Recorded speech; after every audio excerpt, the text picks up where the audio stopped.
So what you're looking at here is there's actually about 6.5, almost 7 acres in here that I stockpiled.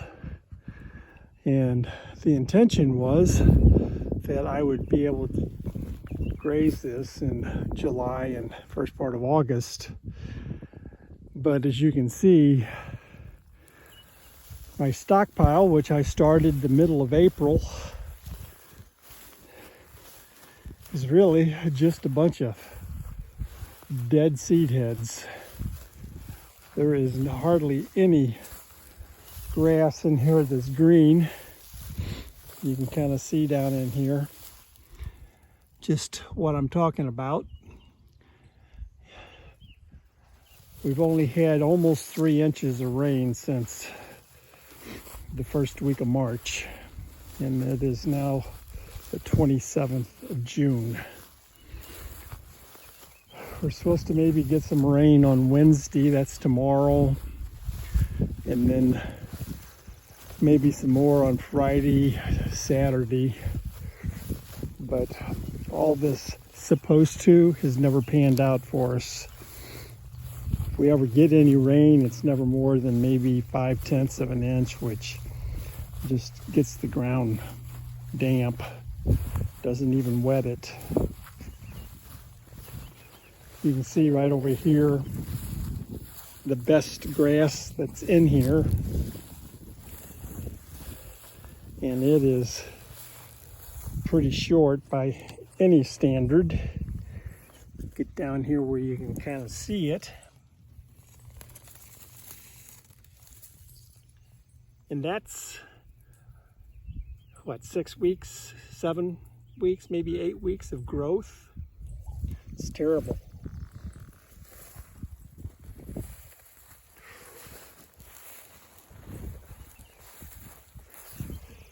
We definitely need some rain. I just took the cows a bale of hay.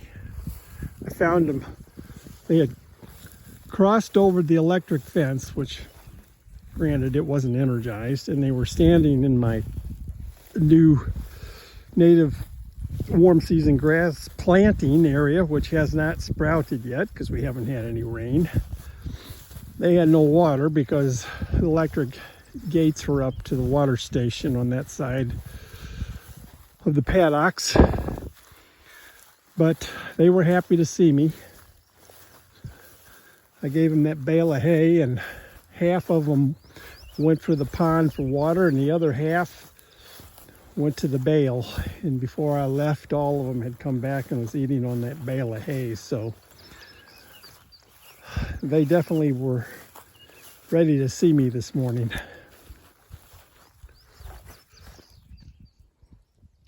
But this is what we got. Not even July yet.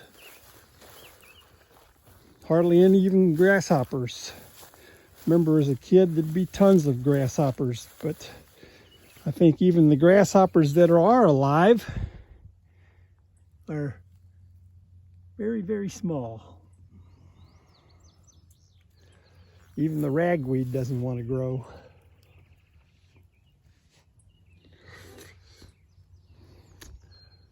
Well, that's my update on the Central Missouri drought situation.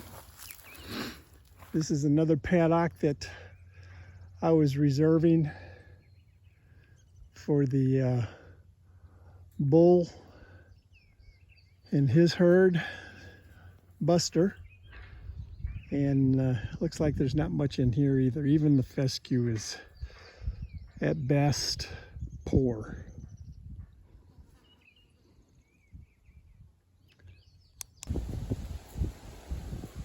So here it is, the 28th of June. These are the cows standing there in the shade. I put out a bale of hay today, rolled it out, and they are eagerly eating on it. So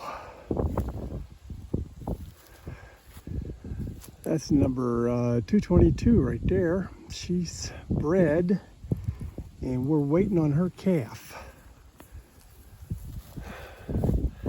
Actually, I've got 4 in here that are bred and waiting on calves.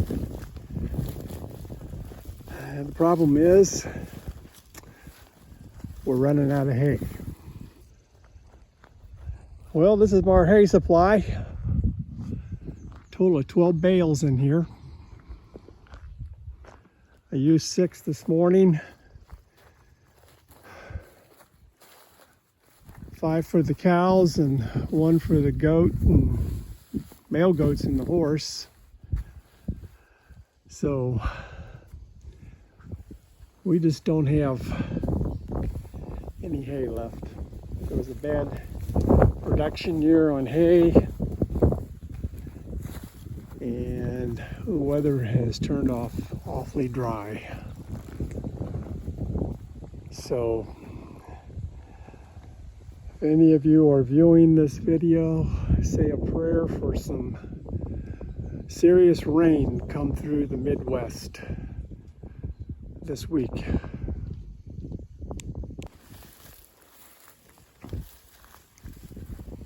So I've put out 4 more bales over in paddock 2D. I'm going to use that as a holding paddock next week.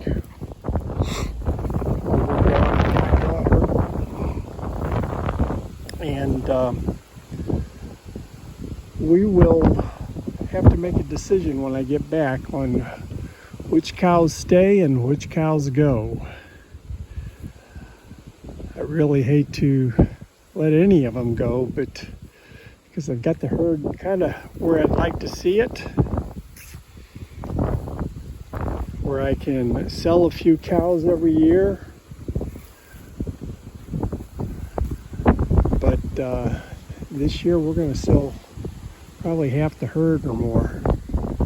So there's 24 cows in here with calves, counting calves.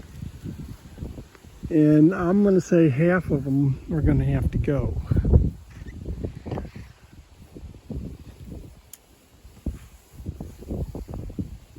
It's not what I want, but that rain we were supposed to get overnight did not materialize. We didn't get but a couple of sprinkles about 11 o'clock this morning. When I say a few sprinkles, I mean a few sprinkles. So